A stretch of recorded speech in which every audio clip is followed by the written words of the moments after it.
This is the third time of me trying to film this video. The first one, we were on a time crunch and I thought I could get it done in time, so it could have been up the day that I was planning on posting it. But it didn't happen, and I know I cannot edit that video. It also was all over the place with interruptions.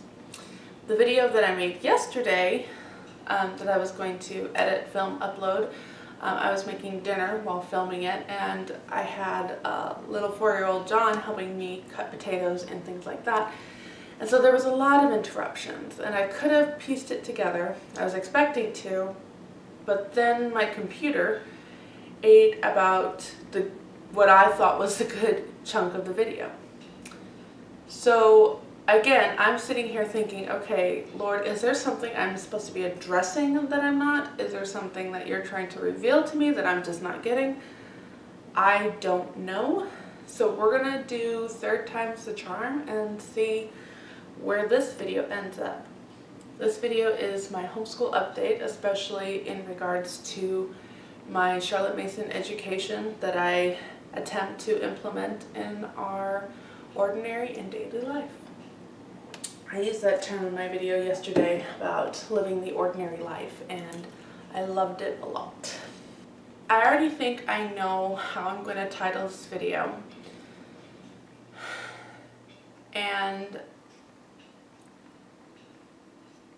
I want to come on and say that I don't want there to be a misunderstanding as to why I'm saying goodbye to Charlotte Mason.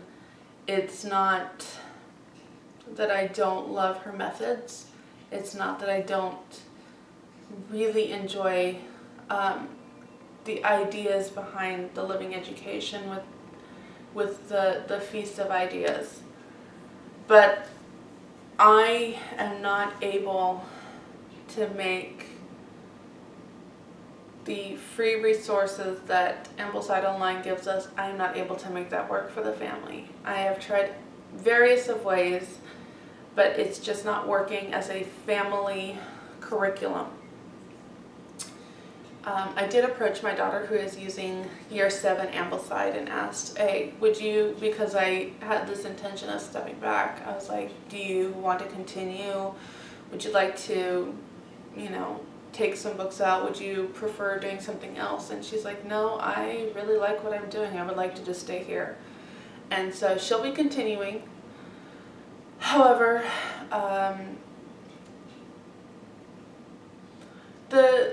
we are equipped to do what God has called us to do.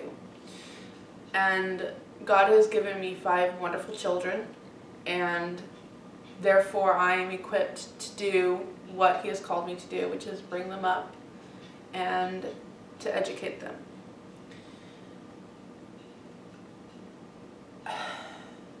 I say I cannot make Charlotte Mason work for them because I am honestly putting way too much of my time trying to balance the needs of all the different children just in basic homeschool things.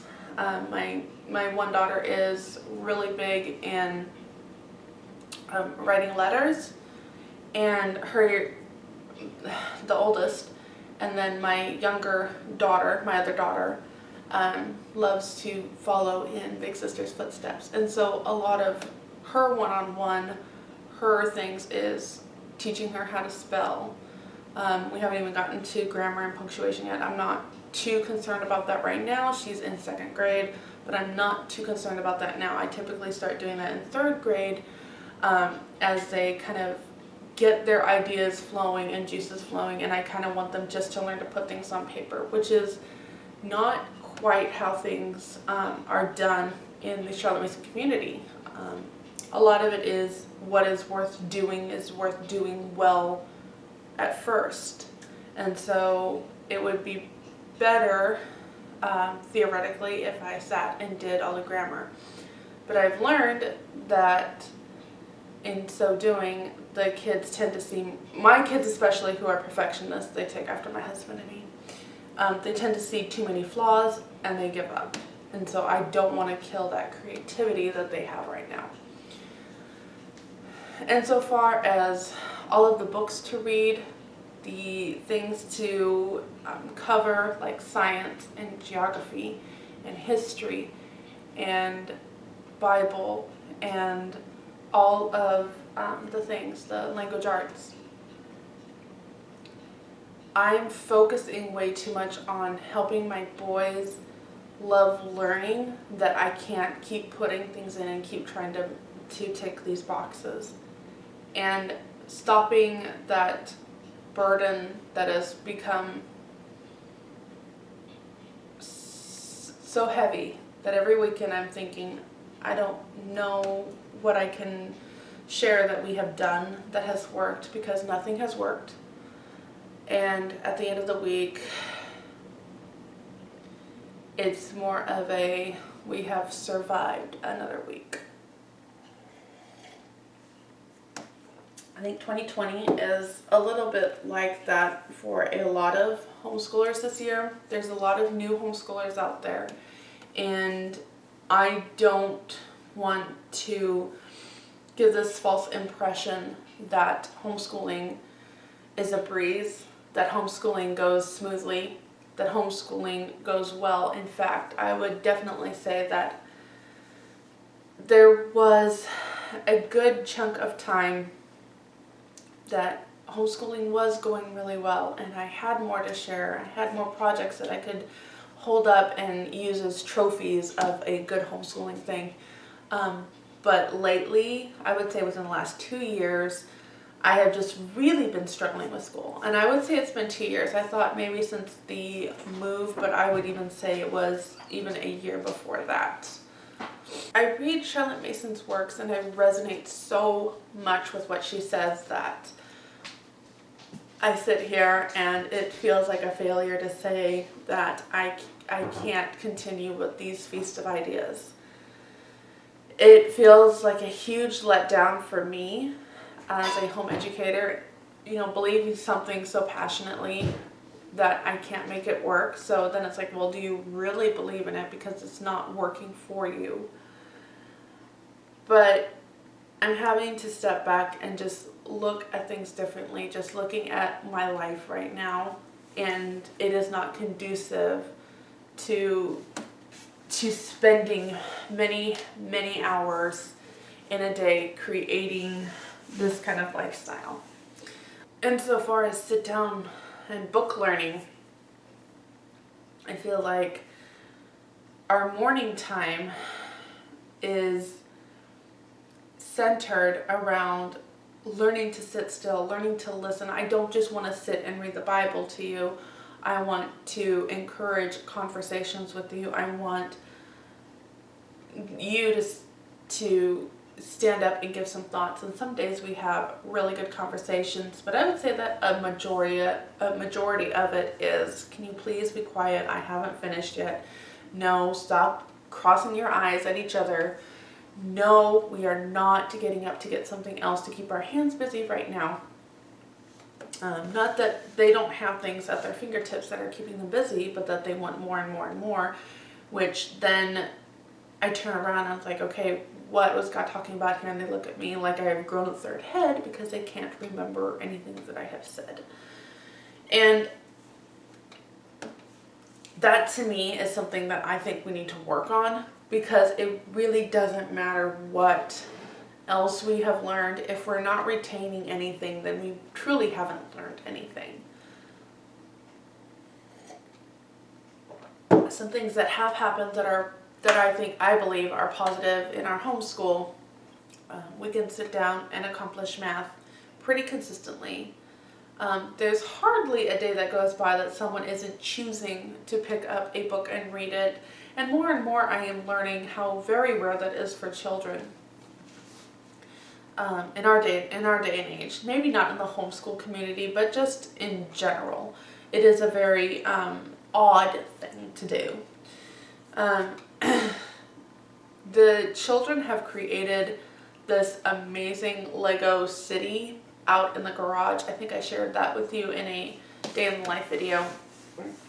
And every day they're trying to think about new and creative things. So the STEM activities have been really up there. My son has learned to research, and he can use terminology that I don't fully understand, but it's something that he is really passionate about and very interested in right now, which is different variety of guns and how to hunt and how to provide and how to skin and the kinds of things that go right over my head. But he's very passionate about that. He is my survivalist to the utmost. So those are some of the positive things that have happened in our homeschool. The kids are really seeing me, and I talk about this in a blog post that is more related to the small living side of my channel. And I'll leave it linked down below so that you can understand what I'm talking about. But the kids have really seen me lately, just learning how to look at meals differently, look at finances differently, looking at life a little differently. They have seen this election, and we've had some interesting conversations over it. It's very easy for children to pick a side and jump on and declare a right side versus a wrong side. I mean, they've kind of been given that throughout their whole lives with wars. You know, who are the bad guys is something that I constantly hear when the kids are looking at something, seeing something. It's like, who are the bad guys? I want that distinction. And it's like, well, this is more of a gray area. There isn't a bad guy and a right guy. There is two different opinions, and you have to figure out what your worldview is and which political opinion you more are in agreement with. And if you're a Christian, you need to take that worldview and put it into there as well, and because we are going to be influenced by that. It's those kinds of things that spark those discussions those are the discussions that I really look forward to. Those are the kinds that I always have in my mind that we're going to have. There's pockets of moments throughout the day where I see the children that they're becoming. You know, Charlotte Mason talks about that we're not stuffing a vessel, but we're pulling from a vessel. When you sit back and get to watch those vessels really show their colors, really get to see what kind of vessel they are going to become, it's a beautiful thing. It's one of those you just stare, and of course then you embarrass the kids and they're like, why are you staring, Mom? But those are really beautiful moments, and then these conversations that we have kind of bring those moments in a full circle. Like, I'm really seeing the kind of person you're going to become, and I'm the kind of mom that I don't care if I agree with them on something. They'll throw out a comment as if it's a random fact. And I'm the kind of mom that even if I don't agree with this viewpoint I'm going to throw out, I will. And I'll say, well, what about this then? Because I don't want them just to say, I have this kind of stand. I want them to know why they're standing there. And I want it to be a solid ground that they stand on. And sometimes we'll kind of talk back and forth about different things. Maybe I don't necessarily stick with a 100% viewpoint on something after we've looked at different things or have discussed different things. Or maybe I have become much more strong in my opinion on that. And that's a lot of that has been a lot of what our homeschool has looked like these last 6 to 8 months. A lot of it has looked at kind of seeing what is worthwhile in our home insofar as the things we read, the items we own, the kind of family we want to be. And it's a very busy life that we live. I'm not just saying like a kind of busyness that we're going here and there and doing this and that and the other things, but trying to fit more and more school time, trying to put more and more of this and that in order to meet this criteria of Charlotte Mason, it's just not working. I don't see building Legos and seeing how pieces fit together and trying to create a masterpiece out of just little pieces as a waste of time. So all of this to say, I've had questions where, so what are you doing now? How is Charlotte Mason looking like for you now? How is this working out for you right now? And I can't give you anything. I can't sit down, hold up a stack of books and say these are the best resources right now for our family, for our homeschool. I don't have any of that. I can tell you that the Ambleside Year 7 that my daughter is doing, she's loving it. She is continuing it. She has a very mature type of personality, and I think that's maybe why this works really well with her.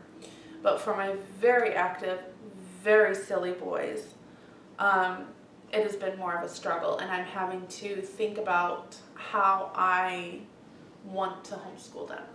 The last year has been more of an unschooling is what I would think it looks more like. There's no sheet of paper I can hold up and say, look at the narrations they have done on these things. There is no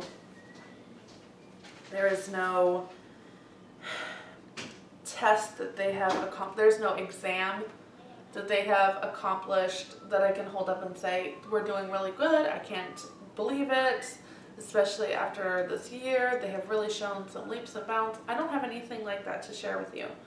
I actually saw that yesterday, I believe, on Facebook. This one lady had asked, is exams really worth it? And somebody responded, and many, it wasn't just somebody, but many responded, oh, we love exams week. It's so comforting to see what our kids have, accomplished and learned.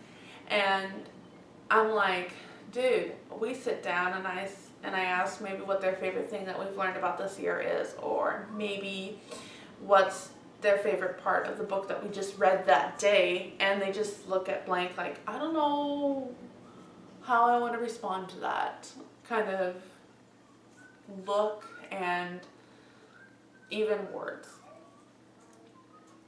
And then there'll be moments when we'll be in Walmart and they'll randomly throw out a sentence that I'm like, you were paying attention to that?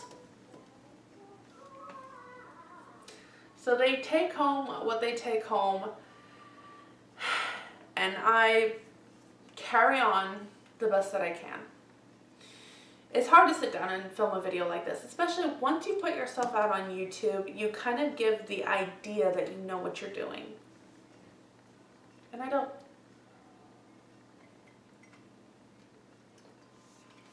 So there comes a time when you listen to the voice of wisdom. And lately that has just been a good friend that doesn't give up on me, that still messages me and says, well, why are you doing this if it's such a struggle? Why won't you choose what works best for you? And it's because I'm stubborn and I don't like to say I give up, but I give up. What this is going to look like moving forward, I have not a clue. I just know that we need to figure out what will work and how to go forward in that.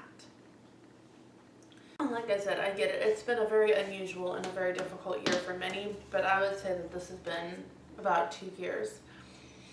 And if I think about the things that I really enjoyed those years ago when I was homeschooling to the best, the things that, first of all, I didn't have upper grades. I think that was a big part of it. And so the things like the crafts and the clay and the painting, I think they were a little bit more interested in that. not so much anymore. I have a very stubborn son, very stubborn son. And I'm not going to be here to bash him. That is never my intention with my children. That's why a lot of times you don't see real life, is because it is never, ever my intention, and never will be, to go and share so real that you see bad behavior, mistakes made in my children, because if God can wipe those away from his memory and we're not to have to carry them, then I don't want it on film that we have to carry these with us. But I do have a very stubborn son, a very strong-willed son, that is so gentle, so loving, but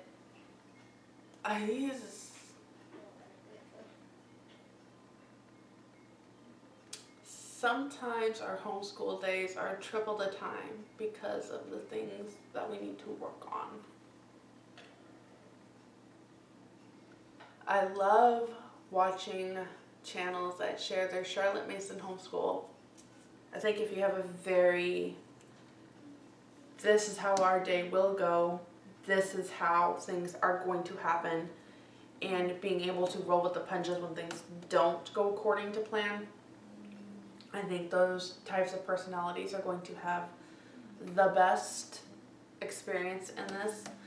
I am more of a peacemaker, in the sense that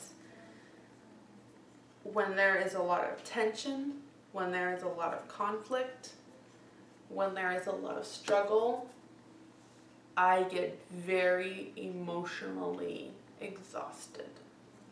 And so I think just kind of taking a step back, removing this pressure on myself to create this Charlotte Mason homeschool, because I've never claimed that I will do it perfectly. Never. In fact, I have always used this platform as a realistic way to do Charlotte Mason. And right now, that's going to be stripping everything that we don't need to do right now, and focus mainly on good habits that really, I'm a broken record when it comes to that, but good habits, once attained, are worth so much, and you can slip so easily. And so I think that's kind of where my focus is right now.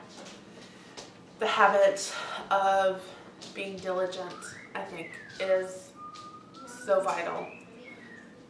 I also recognize, because I know a couple people will say this, yes, I do recognize that we are in a crazy time of our life, with my husband being in school, working part-time, me working part-time, with the various stay-at-home jobs that I do with babysitting, computer work.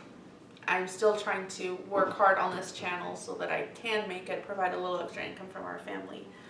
And just daily housework, like that is a huge in and of itself. And I recognize that this is a difficult time of our lives.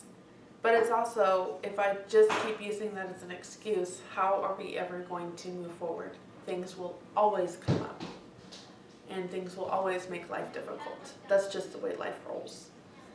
And I think you are made the person during those difficult times, because how you come out will be your strength. Okay, so I have one question that I do want to cover, and that is, can you share your experience on how you're occupying your toddler while homeschooling the older kids? Two things. One, the toddler he needs supervision for me to go and make sure that he's not doing something he doesn't need to do. He is 4, and he's done a lot, and he's the youngest. So he has the older ones to kind of see the behaviors that are acceptable and are not. And just with different people randomly checking in on him, I think that helps a lot. we don't have a large house, so there's only a little bit that he can go in, and he has a very active imagination. And so he can entertain himself really well by himself. So I don't have to keep him occupied. He has a toy box and he'll just grab those and kind of run with it. Right now it's Zorro and cowboys. So he'll dress up in a button-down shirt, grab a hat, grab a vest, grab a gun, grab a horse. There's Legos for him to play with. There's many things, but I want to tell you a story of what happened to me earlier last week, the day that it was supposed to go, the video was supposed to go up. This is one reason why I didn't.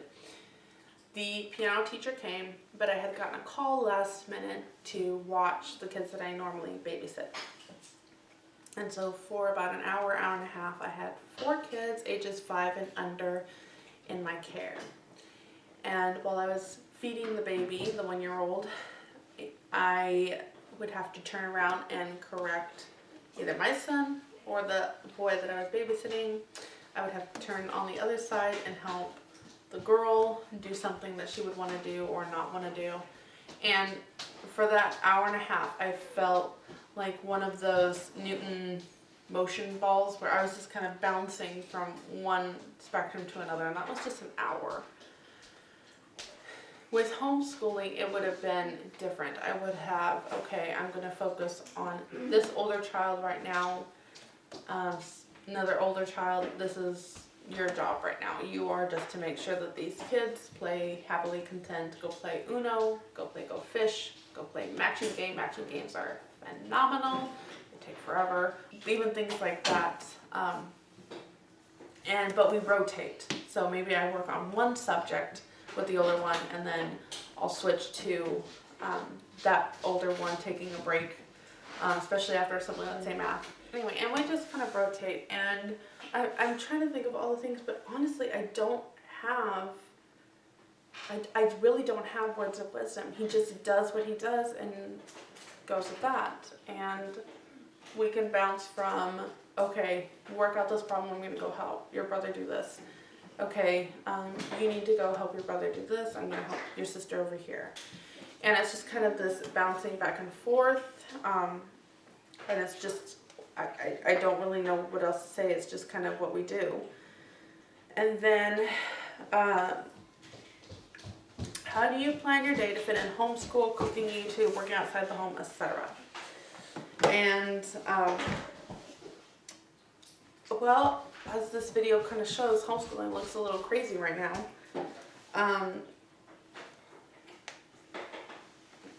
If I was trying to do every subject every day, I don't think this would work out well.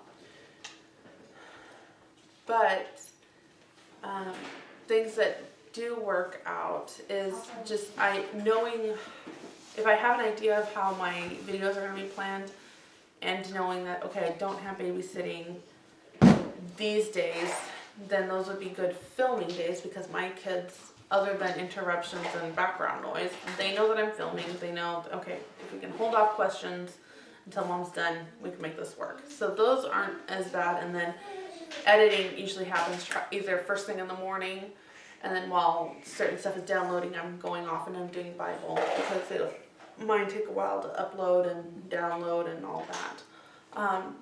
But a lot of times it'll go late into night, and then Sunday is my work day. So Sunday I do all of my blog work that I can for the week. I can't always get everything done, but as much as I can done, I get all of the homeschool planning that I do that has to go to the students that I have in California. That all happens. Anything that I know that I should try to plan for this week, it all happens on Sundays. And some Sundays are a lot harder to have a smooth day than others. Like this past weekend was a very rough one for my husband. He was trying to get things done that he couldn't get done, and so my workload actually increased, because usually I just kind of depend on him. Sundays are very simple for meals. If I can prep them ahead, I do. Even a lot of times when I'm working on dinner, it's not that much more time to just do another meal. Yesterday, for example, after I made these egg in a hole breakfast. It took me only an hour to prep some lunches ahead of time and get dinner done. When I was making dinner last night, I had a 3-pound thing of ground turkey. And so I took enough off to make the meatloaf that I wanted to make. I grounded the rest up for a taco meal, I think. I'm not sure. It's just in the freezer. And then some for the soups. And I'm just kind of thinking ahead, like, okay, since I'm doing it right now, if I just do a little extra, then it'll save me time down the road. And so I have little meatloaf muffins in the fridge for another meal that I can just pull out and move forward. And so it's just little things like that, little pockets of time that I find and then I just pick up and do. I assign kitchen days to my kids. So my 2 eldest have 2 days a week where kitchen duty is theirs. They wash dishes. They don't really wipe down the counter. I end up doing that, but let's be real. They empty the dishwasher, they rinse dishes, they wash dishes, they wipe the table, they sweep the floor. That's their day. And they have it for the entire day. The only thing that they don't typically do are the big pans, and that's just because, upper body strength, it's just easier for me to do that. And then, so that takes care of 4 days a week that I'm not really on kitchen duty. And then, I'll be honest, Friday, Saturday is supposed to be one of the one kids and one of the other kids, but I typically end up doing most of it. So that's just a lot of just little things. The day in the lives, I try to share how I end up fitting all those things in, and that's kind of one way I do day in the life. The other way is just simply so my family back home can see how we're doing or how homeschool is working in. But those, I hope answer your questions. I hope that was a way. It's literally just grabbing any little pockets of time, taking it, and going forward. Typically, I don't watch YouTube sitting on the couch watching YouTube. I'm watching YouTube when I am doing stuff in the kitchen, and so the times that I would be sitting on the couch, obviously I'm doing other things. The kids typically jump in and do laundry. Actually, my daughter has just kind of taken over that and done it, so there are days when I will sit down and catch up on laundry, but as a majority rule, she kind of just has taken over that and done it. So, and as long as, training kids up to say, oh, this is something that needs to be done, you need to step in and do it, and just consistently repeating that over and over, it will reap the benefits. So I praise my daughter a lot because she does that, but recently I have seen my 12-year-old really step up and say, this room is a disaster, and we'll start cleaning it up and doing it and taking care of it. Or I want to represent myself in a different way. My bedroom looks atrocious. I'm going to clean it up, and we'll step in and do things like that. And so it's been a slow progression over time. It's not something that my 8-year-old's going to wake up and say, oh my goodness, this should not be on the floor. Let me go put it in the laundry basket. Typically, no, it's me pointing out, hey, does that belong on the floor? Well, I didn't get it out. I didn't say you did, but I didn't get it out, and I would have to pick it up. Why can't you, standing right there on it, pick it up and put it in the laundry? And it's just those daily things that throughout the day build up a succession of habits where we're all just participating in. So, hope that answers your question.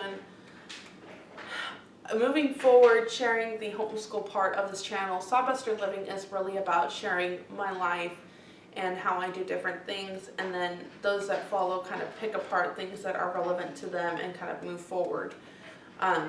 And that's just because I typically get asked a lot of how do you do this, or how do you do that, or how do you do this and that. And that's what Sawbuster Living does. We're going to leave it here. Thank you so much for watching it, especially because I know with all the editing I'm going to do, it probably will still end up being a very long video. And I hope you got, one of you that might recognize this, I hope you got your bathroom cleaned. Because your comments, we're losing the head thing. Some of your comments have been funny, like, I love listening to you while I'm scrubbing bathrooms. Today I got the most wonderful comment, like, you're the Bob Ross of YouTube. That was awesome. That was so awesome. All right, my friends, we'll end here. I'm sure this video will end up losing a lot of subscribers, and I understand. I do. I'm not being helpful to you. My content isn't helpful, so why stick around? I get it, and I'm sorry. I really wish I could sit here and give you the answers you need. But I need to figure out my answers. So I'll see you in my next video, whatever that is, and do not grow weary in well-doing, but in everything